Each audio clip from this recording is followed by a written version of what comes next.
Ah, hello there, friend. What are you doing so deep in these woods, huh? Are you lost? Well, you must be lost if you are wandering by my cave. The hour is getting late. It will be dark soon, and these woods get very dangerous under the light of the moon. You should come inside to sit and rest. Perhaps stay for dinner. But please forgive me. I am being rude. Allow me to introduce myself. I am Varger the Wolf, and I have been around for a very long time. Maybe I can entertain you with a story while I prepare things for our meal. Have you ever heard of the orc fighter Zargo? No. Well, I am not surprised. It happened so long ago. Well, she was a fierce warrior. But her tale is not a simple one. And it all began on the island of Hermia.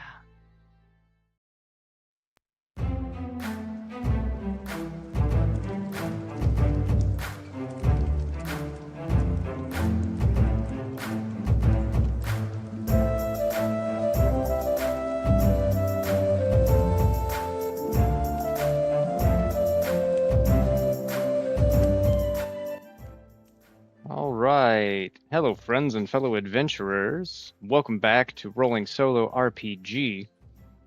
I will be your host, your dice roller, and somewhat storyteller for all these adventures. I would like to thank Varger for that nice intro. And we're going to be creating the story that he is going to be telling his unfortunate dinner guests. Thank you for joining me. I hope to have a fun episode planned for you. Today we're going to actually roll some dice. So, just a quick recap for anybody that hasn't seen the previous videos. We have created, out of nothing, and with the help of the dice, a orc fighter named Zargo. And the dice determined that she was born on the island of Hermia, and she now resides in the port district of the City of Promise, which is the capital and only real established city on the entire island. We know that her parents came here when they found out that her mother was pregnant with her. They left their orc tribe to come here and start anew. Them and some other like-minded orcs of them broke away from their tribe, collected their money that they had saved up, paid for a boat ride, and came here. Now, to be a citizen of the City of Promise, you have to be selected and then sign a contract, because the City of Promise is a endeavor by the Golden Dragon Menkare to perfect the human race. So he is highly selective with the citizens that he chooses. Now everybody that is waiting to be chosen gathers and collects in the port district. Thus the port district is a very busy place. A lot of people waiting in line. It's just a really long waiting line. You could look at it that way. But all those people have to do something. They have to make money and live. So they all gather here, and the city of the port district of the City of Promise was created. Now, an official was elected to oversee all this. So he's the overseer of the port district, and he resides within the castle in the main part here. Now, once Zargo's parents got to the port, of course, they were not immediately admitted into the city, so they began the long process of waiting. Zargo's father enlisted to be a guard, he was going to put his fighting skills to use to make some money. And after a couple years, he was eventually admitted and became a member of the guard, only in the port district, of course, being a non-citizen.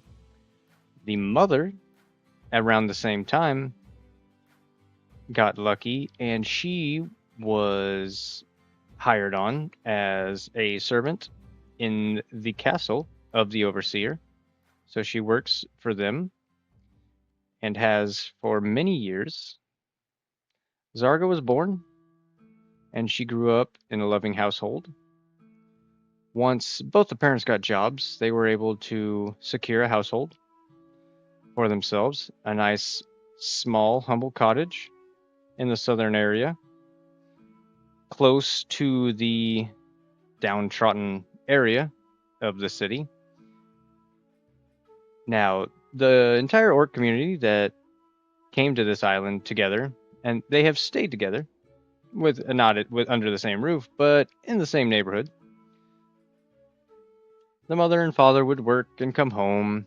The father would teach Zargo what he knew of the sword and the shield and his knights between shifts, and Zargo enjoyed this.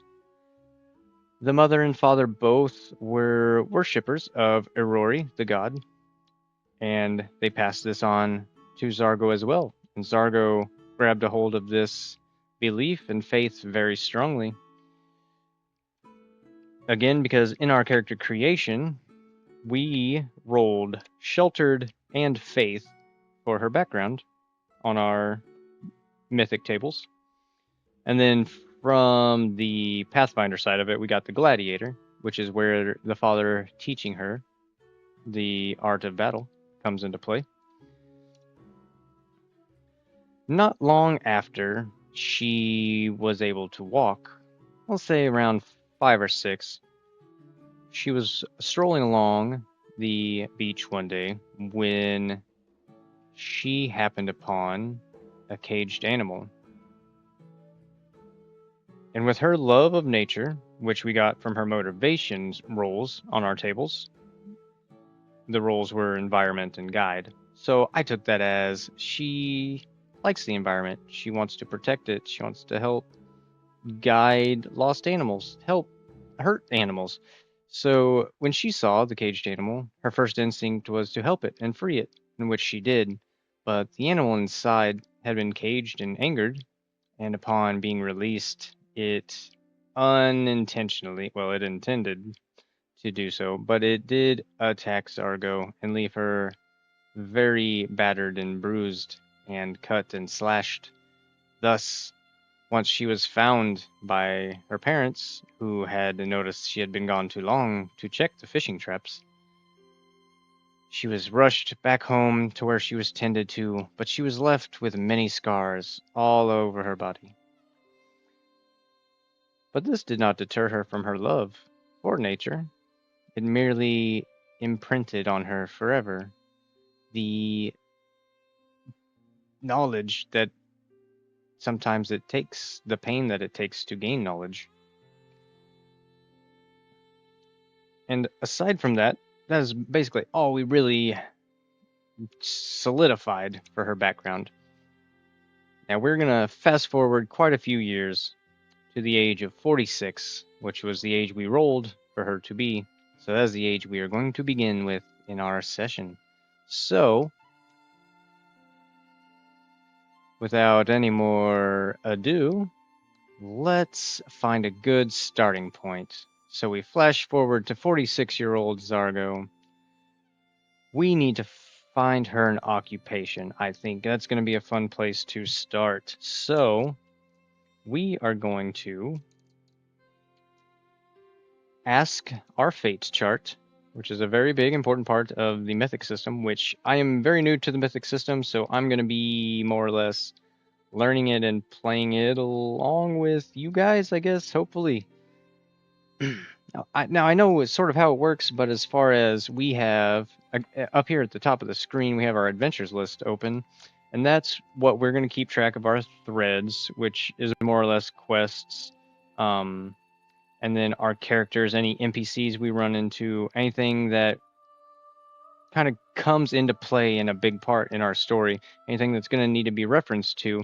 And the mythic system is going to refer back to all this stuff with random events and such things as that. We also have our adventure journal, which is where we're going to keep track of each scene, which we're going to start our first scene once we figure out what our occupation is going to be. And then we're also going to have a very important part of the mythic system is the chaos factor. And it's going to start at 5. So we're going to start at the chaos factor of 5.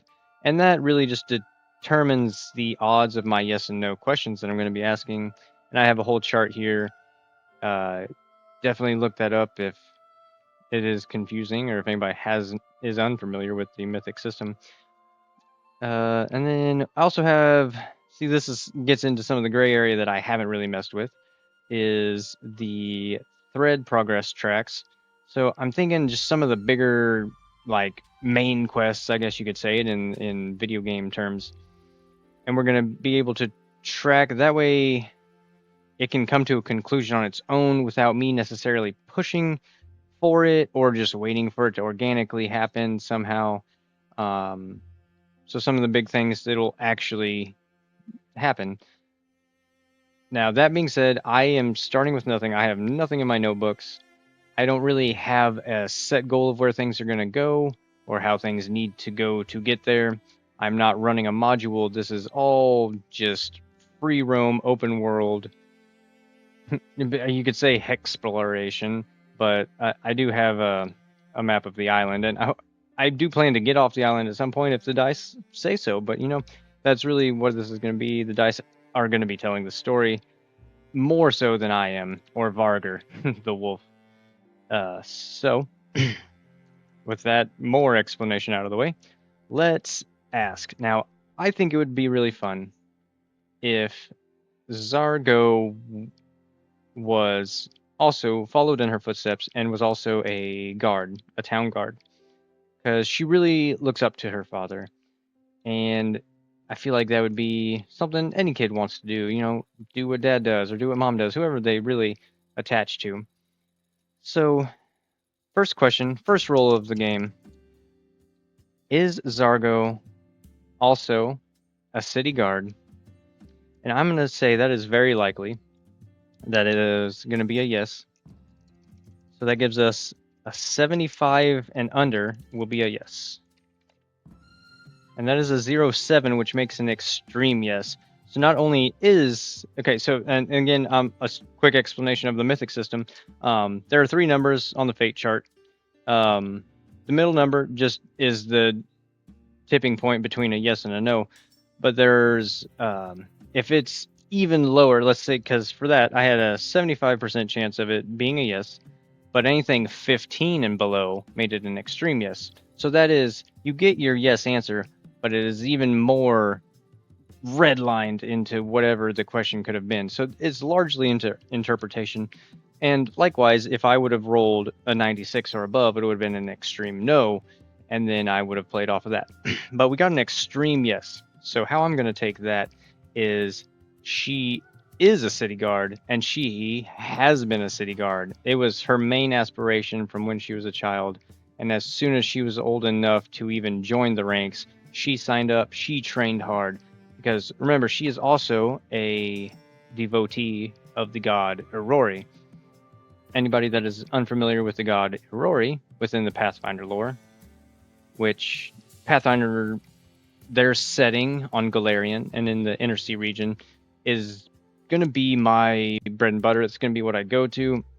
I'm not going to use every single exact detail down to canon, but for the most part, yes, this campaign does take place in the world of Golarion. So, with that in mind, Aurori, the god, he is, for lack of a better explanation, he's like a monk god. He ascended himself into godhood. He trained his body, his mind, and his spirit to the extremes that he ascended himself.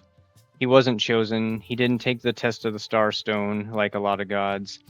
He isn't an ancient god that was just there before the creation and all that. he arose on his own. So a lot of people look up to that. And Zargo herself embodied this, and she applies that to her guard job, her employment. So she wakes up every morning, she runs, she does her push-ups, her setups, she eats hearty meals. Again in our second video, we needed more explanation on her appearance, because when I did my first roll on the tables, the appearance came up features and bald, and that's pretty generic. So I rolled again in the second video, and we got cool and muscular. but emphasis on the muscular for this part. So we now know that she is a city guard, and I'm glad it came up a yes, because again, I don't have plans for where this is going to go, but I kind of have some wants, and I have to guide it a little bit. I have to point the ship in the direction, but the wind's really going to take us, and the wind is going to be the dice. So Zargo is a city guard, and we need to have some kind of conflict. I'm going to try to keep these videos between 15 and 30 minutes, and we're already approaching the 15-minute mark here. So I'm going to throw Zargo into a scenario, and I think we might maybe stop it there, but if we're having fun, we'll keep rolling. That's why I kind of want to leave them in window between 15 and 30 minutes. Let's get Zargo into a scenario. Let's get her into some conflict, because conflict really drives story. So let's check out our mythic tables here. And with that, I'm going to move to our... where's my mouse at? There it is. Okay, so what conflict are we going to get Zargo into? And we're going to roll on our plot twists table. I'm going to get 2 words, and that is going to give us inspiration for what we're going to get the camera rolling on for Zargo. 63 is going to be past, and 54 past and missing. Missing past. Okay, I believe that is going to be a theft, and there was a theft from the historical museum, and we're going to say that is going to be in the north side of town, right in here. So there was a theft from the historical museum, and Zargo is on the case. She is in the museum talking to the curator. So, explain to me again exactly what happened. The curator, who we're going to get as our new NPC, it is a male Leshy. Okay, we got a male Leshy. What kind of Leshy is this? Let's roll for the fun of that. 2, that's going to be a fungus Leshy. I like it. Okay, so behind the counter we have a fungus Leshy. Big, huge, purplish red cap. The musty smell coming off. And in front, we have our hero, Zargo.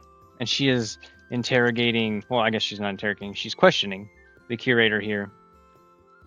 Okay, explain to me again exactly what went down. What was stolen? Which way did they go? Okay, what item was stolen? Let's figure that out right here.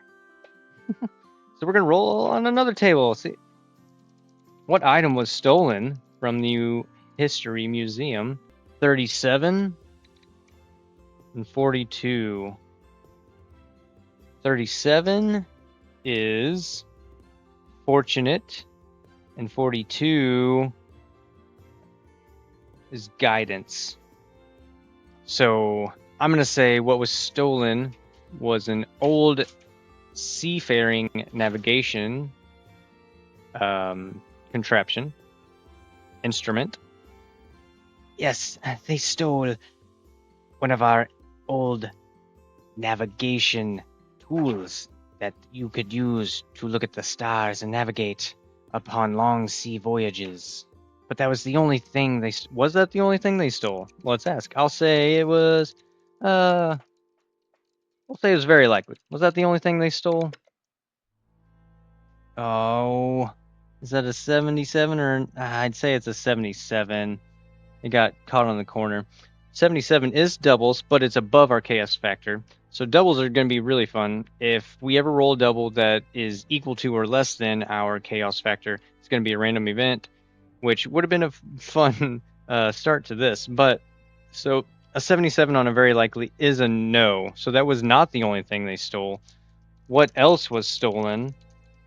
I'm going to say, without just rolling again on the tables and just spinning this whole video rolling, that the lockbox in the front where they would get donations for the museum, that was also robbed. So if it had been an extreme no, I probably would have rolled again to see if there was another thing that was stolen. So the fungus slushy, she explains to Zargo, they stole the instrument and they broke our lockbox and they ran out the door. I did not see which way they went though. I was too focused on what was happening, and I was the only one here. You gotta understand, I try my hardest here. I do understand, though there's not much to go on. I will do my best to locate and bring back your artifacts. Thank you for your time. Zargo turns, and she walks out the door. She starts scanning the ground, to see if there's anything she can see. Any clues, footprints, any... see, how long ago did it happen? She turns back around and walks back inside. Forgive me, my investigation skills are rusty. How long ago did this happen? Oh, it wasn't long. As soon as it happened, I called for a guard, and then it couldn't have been more than 30 minutes until you came. I explained to the guard that was on the street, and he sent for you immediately. And then here we are. Okay, thank you. She walks back out. She scans the ground for anything. Now, on this one, I am going to use our actual Pathfinder skills to do a roll. And now she is going to make a survival check to scan for any tracks that might have been left behind. Tell you what, and before she does her roll, we will figure out on our meta side if this assailant was even clever enough to hide their tracks or not. I'm going to say it was 50-50. So was this assailant clever enough and skillful enough to hide their tracks as they left? 50-50, a 48, that is going to be a yes. So they did hide their tracks. It was just barely a yes. So they did attempt to hide their tracks very well. But we are going to make a DC... I'm going to make it a DC 15. We only got a +3 survival. So a DC 15, Zargo is going to scan the scene, use her detective vision. So that's an 11 plus... Oh, man, 14. Did it to myself, huh? So 14, that is a failure. So Zargo scans the ground. She can't make heads or tails of anything. She's going to have to ask around. She scans. Is there a bar or anything nearby here? Anything? Yeah, okay. Is there a bar or a restaurant anywhere within just a few stores' length? 50-50. Is there a bar or restaurant close by? 64. No, there is not. Annie, man, these dice are not being nice to me right now. So with nothing to go on, Zargo picks a direction and she starts walking north. She's scanning the streets for a while until she comes upon something peculiar. There's an alleyway that leads off the main street into the dark, and she notices that there are an unusually fresh set of tracks that are going through here. Now, it's not footprints or anything like that, but the area, this specific alleyway, should have been blocked off, but it is not blocked off. So Zargo quickly walks over to the alleyway. Now, what time of day are we on? So, let's see. Museum's open. So is this early morning? If it comes up a no, it'll be late afternoon. 50-50. Is this early morning? 80, no. So it is getting late at night. The sun is still out, but it is getting dimmer. Zargo looks down the alleyway. The sun creates a shadow over the buildings, darkening this alley, not to the point of invisibility, but of dimming. And at the end of the alleyway, she can see a figure just before the row of buildings at the other side. And it is hunched over next to a pile of refuse. The hairs on the back of her neck start to stand up. She puts a hand on the handle of her weapon. She walks slowly towards the figure. She can see it is a humanoid, and it is hunched down with its back to her. She speaks up. She's not dumb enough to just walk up and touch it like this is some horror movie. She speaks up. "You there! Show yourself!" And the figure gruffs and stands and turns and looks at her. And we see the face of an elven man. She says, "It is quite odd. I need to get my Zargo voice ready. It is quite odd for you to be in this alleyway. What are you doing there?" The elf looks intently into her eyes. Alright, what was the orc doing here? Let's get a descriptor. Elf. She's the orc. 78. We got a 78. Passively. Okay. Oh. And 40. Passively graceful. Passively graceful. I think that this elf was tuning an instrument that he had in this alleyway here. He looks Zargo in the eyes and says, "I was not doing anything suspicious. I am a street performer, and I was simply tuning my instrument here. I spent all day playing for a meager amount of coins, and you approach me in this. This is unjust. I want your badge number." No, he doesn't say that. But Zargo looks down. He indeed did have an instrument down there. She says, "Well, forgive me then. But I do have a question for you. Have you seen anything strange come by here lately? I've had reports of some stolen items from the museum just up the road here." So here's a question. Has he seen anything out of the ordinary? I'm going to say 50-50. 32, yes, he has. Says, "Well, given our rude introduction, and I see that you are a guard, I shan't withhold any information from you. I did see something peculiar. Just before I sat here, a man did come down this same very alley before me, and he did have something clutched in his hands. But as to what it was or any description, I'm sure you're going to ask me. I do not have an answer for you. But I can tell you that just beyond this building, he cut to the right and went in that door there." Zargo points. "That door there?" "Yes. But if you don't mind, I will finish tuning my instrument, get it in its case, and I shall retire for the evening in this alleyway where I sleep." Zargo says, I'm sorry to have bothered you, but perhaps our meeting could have been of usefulness to me." I appreciate you. And for what it's worth, I think Zargo would. Let's roll.